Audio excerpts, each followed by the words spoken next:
हरे कृष्ण। एक दिन एक महात्मा कथा कर रहे थे।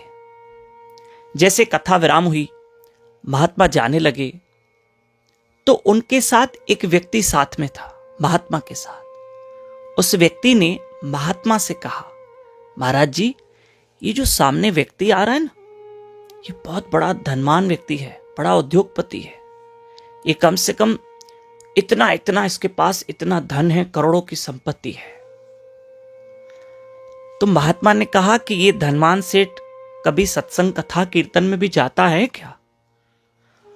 तो जो व्यक्ति महात्मा के साथ था उसने कहा, नहीं नहीं, ये बिल्कुल किसी कथा कीर्तन में नहीं जाता, क्योंकि इसको फुर्सत ही नहीं है धन कमाने से।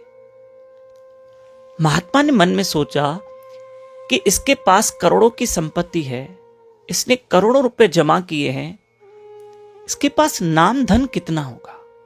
ये तो कथा कीर्तन में जाता नहीं, कभी नाम स्मरण किया नहीं, तो इसका मतलब इसका भक्ति का अकाउंट खाली पड़ा है, जीरो है।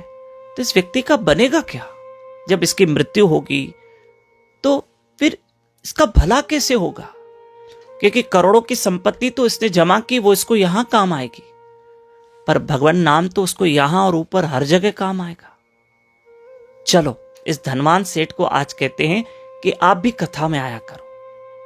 महात्मा ने उसे जाके कहा कि हमने आपका बड़ा नाम सुना है और बड़े उद्योगपति हो आप, कभी कथा में आया करो, थोड़ा समय निकाला करो। तो धनवान सेठ ने कहा, गुरुजी मुझे समय नहीं मिलता।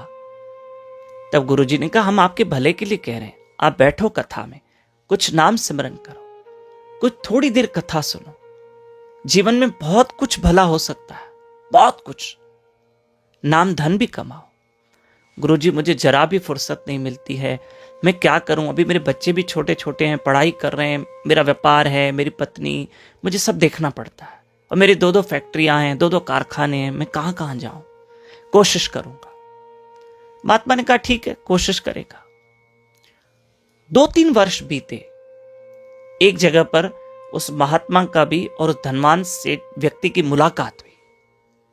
तब महात्मा ने कहा, अरे आप तो वही हो ना, उद्योगपति जिसको मैंने कहा था कि कथा में आया करो, आप तो आए नहीं।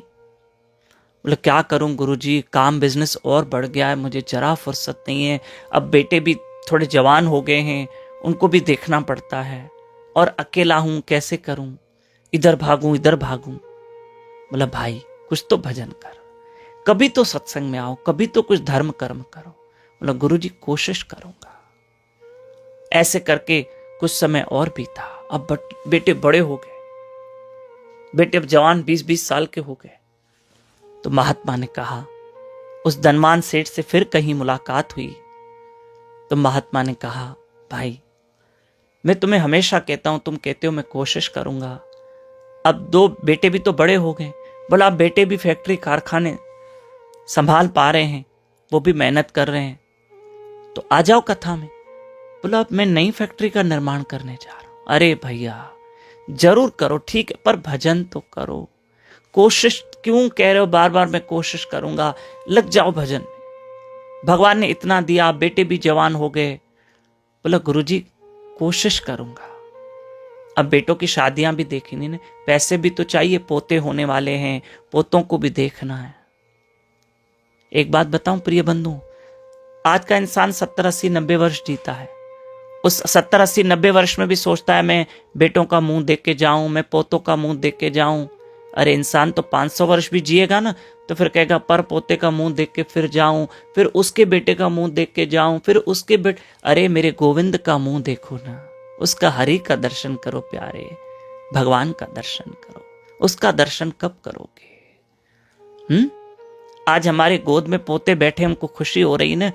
कभी सोचो भजन किया होता ना, तो आज हमारी गोद में गोविंद बैठा होता, मेरा हरि बैठा होता। अगर बचपन से भजन किया होता तो आखिर वो व्यक्ति बार बार कहता रहा, कोशिश करूंगा कोशिश करूंगा, और एक दिन उसकी मृत्यु हो गई। वो कभी नहीं उसने भजन किया, न कथा सुनी। और जब महात्मा उसके सामने गए तो महात्मा ने सोचा, काश तुमने भजन किया होता, मेरा कहना माना होता, कोशिश की, लेकिन कभी आ नहीं पाए। अब तुम्हारा कैसे भला होगा?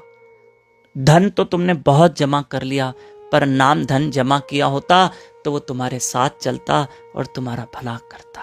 प्रिय बंधुओं, आप भी भजन करो। हरे कृष्ण कृष्ण कृष्ण हरि हरि, हरे राम राम राम हरे हरे।